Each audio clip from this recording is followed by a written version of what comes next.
a new street fighter on your windowsill. The weapon is peace, the word is... Hello there, gang, and welcome to another episode of Displaying Model Behaviour, the Earth's mightiest action figure video podcast. So take off your pants, crack a beer, and let's talk toys. Let's talk about our dream Marvel Legends projects, and oh my goodness, some amazing artwork to go with them. I was wondering what I was going to make my next video on, and then inspiration hit me like a ton of bricks, like the Juggernaut, as if I was walking down the street and suddenly, POW! I went onto Instagram and I saw these posts by that_fig_life. Go check him out. He's a friend of the show. We've spoken before. Amazing sort of creative artist. And he's done some mock-ups of what he would like to see Marvel Legends produce in 2022. And oh my goodness, they really get some ideas bubbling and percolating in the mind. Now, look, before I go on, I can already see some of y'all in the comments saying that I used images of his figures in my thumbnail and that counts as clickbait. And you're going to be like, clickbait! You posted clickbait! You got my click from posting clickbait! And to that I say, yes. And I'll do it again the minute your back is turned. Yeah, no apologies. The images are awesome. Of course I'm going to share them, but it's not clickbait, because I put very clearly in the title that it's a wish list. But some people just aren't happy unless they're not happy. But that being said, let's talk about these amazing mock-ups. So first up, we've got a big one and such an easy home run for Hasbro to do. Animated Apocalypse. The animated line is going to be big this year. I mean, it's so easy. The Jim Lee era X-Men, the cartoon X-Men, especially with the new show coming out next year, people are going to want these figures. And just repainting the old ones, it's so easy. It's a repaint. Hasbro love nothing more than giving us repaints. They thrive on selling us the same thing again, but with a new coat of paint. And I'm not even mad because they're pretty darn pretty. And Apocalypse with that metallic purple sheen, oh mignon, that would look so good. And the thing is, I'm just thinking that maybe we wouldn't get that, because I have a little hunch and a little inkling that maybe we will see Apocalypse again this year, but maybe we'll see him in HasLab format. Oh yeah, I'm staking my claim that that's what we're going to see for HasLab this year. Is that going to be the case? Prove me wrong, Hasbro. Prove me wrong. In the meantime, though, it's nice to imagine what a badass-looking animated Apocalypse would, well, look like. Then keeping with animated X-Men and a long overdue update. Oh my goodness, it's long overdue. Spiral. Now, this is going to be a tricky one, of course, because it's a six-armed character. And the only two six-armed characters we've got are six-armed SpiderMan and Doppelganger. And they're poopy. They're bad.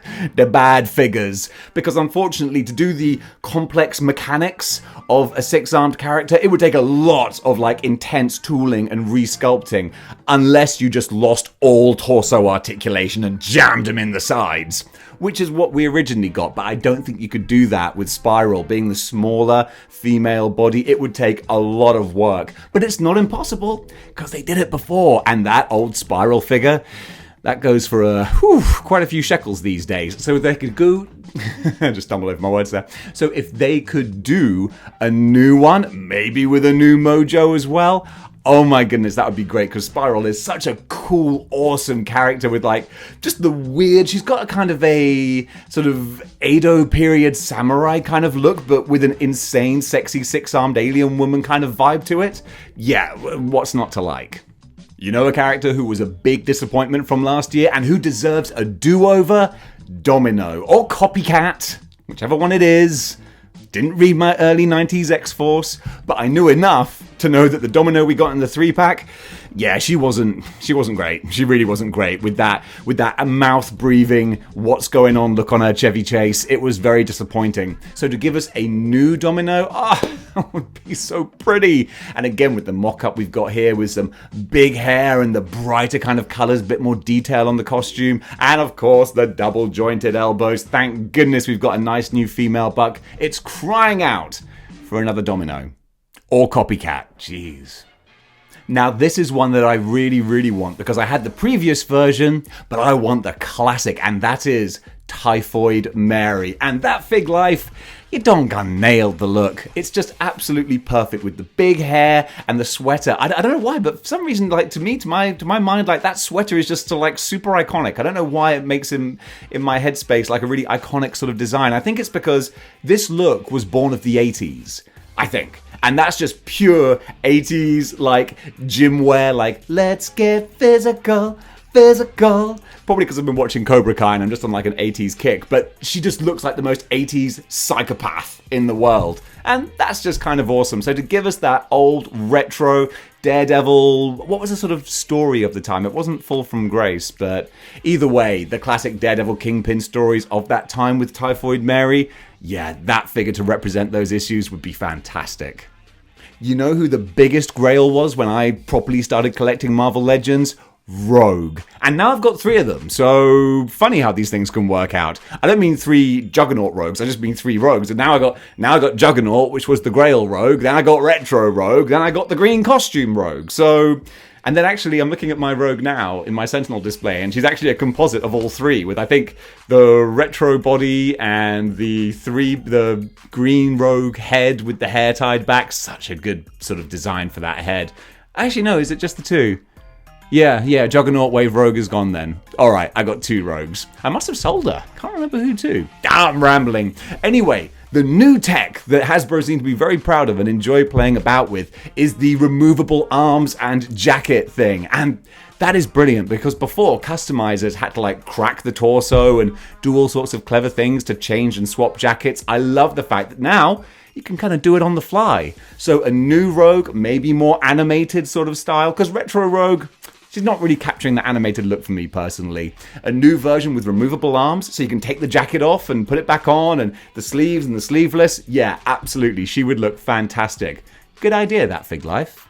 Another one, and one that I think we may actually see this year, I hope so, is the SpiderMan No Way Home end of the movie homemade spider suit. We only got just a little glimpse of this suit in the film, but it was just... oh, it was so perfect. It was what I was crying out for the whole time that we were going through the entire Marvel Universe Spider-Man trilogy. I was like, just make him classic old Peter Parker. It's funny that we all love the character of Peter Parker, but what I as a fanboy was rooting for was like, no, I don't want him to be happy. I want him to be alone with no money in a crappy apartment and a stitched up suit that he made himself. That's what I want for the character who I care about. I guess I'm just a terrible person. But still, if we could get a figure that represents that new costume, because that would be the best example that we have to see what it actually looks like, besides rewatching the last 30 seconds of the movie over and over again on repeat, which I definitely might have done at some time or another. But yeah, this mock-up design is a fantastic illustration of what it could look like, and oh my goodness, if it does, especially if they paint in the lines, then I'll be a very happy collector. You want a big bang of 90s on your X shelf? Of course you do. We're already getting Maggot, so now we need Marrow. In the mid to late 90s, after Onslaught, Operation Zero Tolerance, then we brought in a couple of new X-Men around about the Trial of Gambit era. Maggot was a big one, and Marrow was the other. And Marrow's interesting because she appeared a while ago as the leader of the Morlocks, and Storm pretty much killed her by ripping her heart out. But don't worry, she got better. I think she had 2 hearts, is what they said. Either way, 2 hearts are better than 1, I guess. But the new design of the character, they kind of softened her up and made her look a little bit sort of sexier, because before she was like bald with tufts of hair and bones sticking out of her head, and then she's like, no, I have like sexy bone armor now. And if we got an action figure with sexy bone armor, especially one designed the way that this creator has done them, oh yes please, sign me up. Pairing her together with Maggot, they would look so cool on the shelf. A really bonkers designed character, but someone who is perfect for your Avengers kind of B team is Moondragon. I know nothing about Moondragon. I know what she looks like because she's the crazy looking bald lady in the skimpy green bikini and the cape. I mean, how can you forget that? Besides that, I have no idea what her deal is. But considering that we've got like Thunderstrike and Tigra and all these sort of B-tier Avengers, this is a perfect time to bring her in as well, because I love the fact the Avengers roster is just getting bigger and bigger and bigger on the shelf, and it just looks glorious. So yeah, crazy bald lady in a green bikini, absolutely sign me up. I would love to see this. Speaking of Avengers, how about the retro Wasp? Like, retro. Although also not so retro, because I think she kind of brought this costume back not that long ago in kind of a modern retro kind of way. Anyway, I'm digressing. What I'm talking about is the crazy, over-the-top kind of retro-futuristic Wasp design. Again, dude, so well put together in the mock-up here. I mean, guys, go follow the Instagram, because I love recognizing talent, you know? I'd say real recognizes real, but actually I'm not a creator at all. That's why I admire folks who are, because I don't create things. I just talk about people who create them, and often say how they should have done it better. Yeah, I'm the worst. But what would be the best is this Wasp costume. Absolutely phenomenal. I was speaking before about grails and how Rogue was a big grail. Before her, though, it was the Chameleon. And we are so overdue a Chameleon redo. Because honestly, like that previous Chameleon, he's on the terrible suited body with the awful feet. He's just not a very interesting character. But the animated Chameleon, well, now we're talking. The SpiderMan retro wave with the animated style, like, people dig that. And the Chameleon is so overdue for a redo. But how do you make just a guy in regular clothes with a white face interesting? Put him in a crazy pink and purple jumpsuit. It works, and it looks as though the creator of this artwork here has used the Red Skull buck as a basis for that design. And oh, that's just genius. Perfect reuse. So come on, Hasbro. You can do it so easily. Make it happen. Because even though I just want a 616 shelf, you could totally use the Chameleon in that style as a 616 Chameleon. That's not a problem. I'll happily fudge that. But the way he's done the box art and the styling, and also just, I love they've got like the changing, morphing face as well. Such great attention to detail. I'm marking out for this. And finally, a big one that so many people have been asking for, and I have been asking for as well, is Beta Ray Bill. See, I think I said it. I tied a string around my finger and had a little note in my head. Beta. Not beta, not better. Beta Ray Bill. I think we've all decided as a collective community, right? That's how I'm pronouncing it. Okay, if that's not right, that's on you. All right, collective? So, Beta Ray Bill. I was just about to pronounce it the wrong way, and I would have been like, so, Beta Ray Bill. Damn it! Beta Ray Bill, we are due. Well, we're not due anything. Hasbro are like, I don't owe you anything. I'm like, well, no, but I do pay you a lot of money, guys. Anyway, we want a classic. I was going to say like a new version, but it's like a new version of the classic costume. Because we've got a modern Beta Ray Bill, and he looks cool. The Norse horse looks badass, but we want the bigger, chunkier, more colorful, armored 90s design. Well, I say me. And when I say we, you know I meant me. That's what this channel is all about. So give us a 90s style Beta Ray build. That would look absolutely awesome. So great, not just on the Avengers shelf, but on the Cosmic shelf. You could fudge him with some Fantastic Four type characters. I mean, gosh, when Galactus comes out, the opportunities are endless for posing this guy in amazing sort of settings and surroundings. So come on, Hasbro, make some of these come true. Give me a Beta... Oh, dang it! Give me a Beta Ray Bill. And guys, that does it for this episode of Displaying Model Behavior. I hope you enjoyed this wishlist walkthrough of what we might see, and more importantly, this showcase of some amazing talent. I'm always blown away by what other people can do because I don't know how to do it, so to me, it's like some sort of sorcery witchcraft. 200 years ago, I would have burned him at the stake, but today, I'm making videos about it. So guys, if you liked those images, those mock-ups, and the talent on display, go check out the Instagram account. Putting it down there, that_fig_life.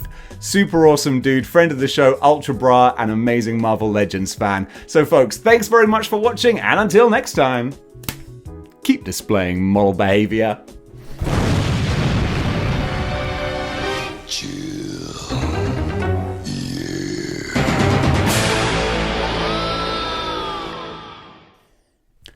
Whoa.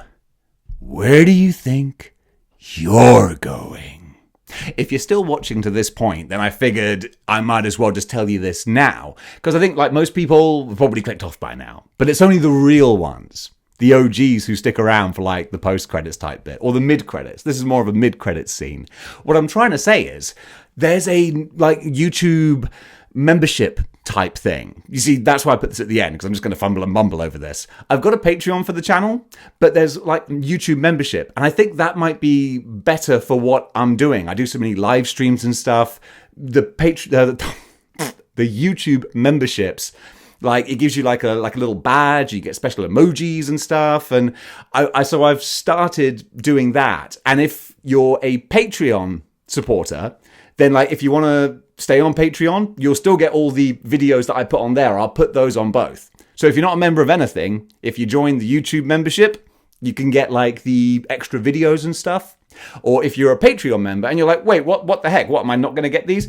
No, you're still going to get the videos. I'll post them in both places. But if you want like the different things, like the badges and chat emojis and stuff, then I'd recommend, I don't know, I guess it's kind of a dangerous thing to say, I suppose, but cancel Patreon and get a membership instead. This is just like, it's not like a huge thing that I'm offering. It's just like, if you want to help out the show, you know?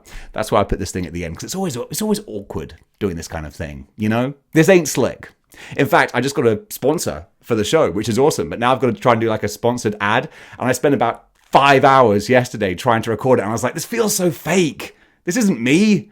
So maybe I'll be able to crack that tomorrow. Anyway, yes, so YouTube memberships. Check those out. You don't have to subscribe to both. I'm going to try and like give, wherever you go, you get like the same thing, except for YouTube memberships, you get like some dibbly-doos, membership badges and stuff.